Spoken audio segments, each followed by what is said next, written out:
Welcome to a presentation by Stratify. Any likeness to other works is purely coincidental. Copyright and opinions belong to Stratify. All rights reserved. Part 3. Capitalism and Offsets.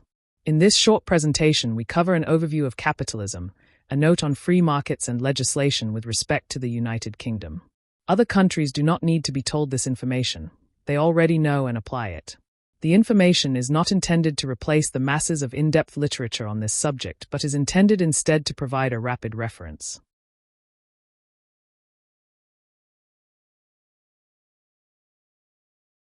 Capitalism works best when offset against people and/or the environment.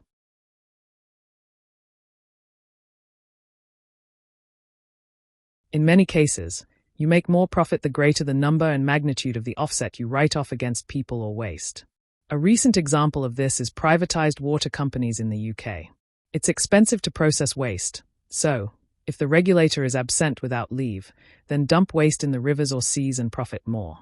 Different offset costs are considered under legislation in different times. Fashion, trends, awareness are acted upon by power holders, lawmakers, or government bureaucratic officers. Most legislation advantageous to power structures begins from the top down, as opposed to legislation for mitigating offset costs usually begins from the bottom up. Regardless of the source of legislation, it will have a cost. It is important to avoid either sacrificing domestic producers or workers when carrying added cost by adding import tariffs. A completely international free market breaks down the impact of legislation intended to mitigate offsets against the environment and people, both workers and local residents. This international free market usually renders the legislation useless by preventing equivalent economic sectors from competing on a level playing field. There are 4 options.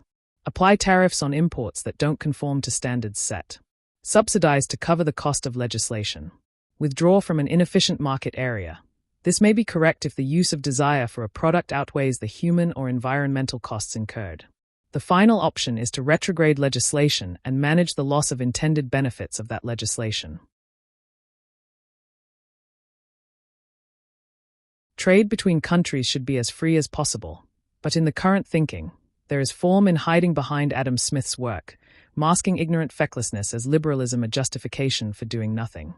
It's important to note legislation differences and welfare state provisions were broadly non-existent during Smith's lifetime. This practiced liberalism costs market share and local producers and jobs.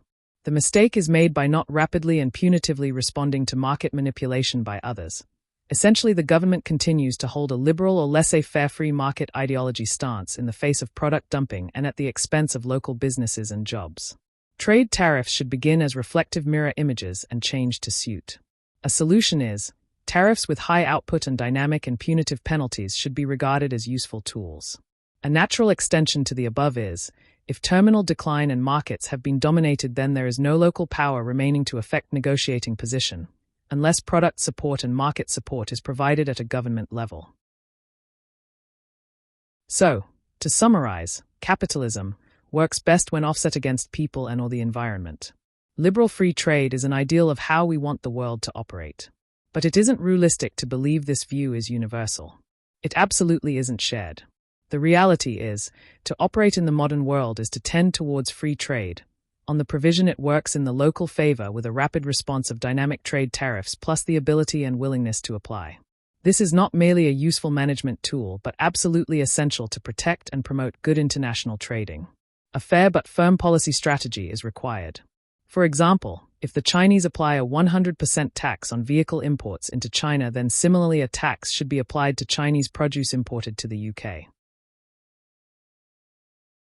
Thank you for your attention. If you wish to use any content, prior agreement should be sought. Where definitions, wording, or content are suboptimal or incorrect, please feel free to provide feedback via the contact details provided.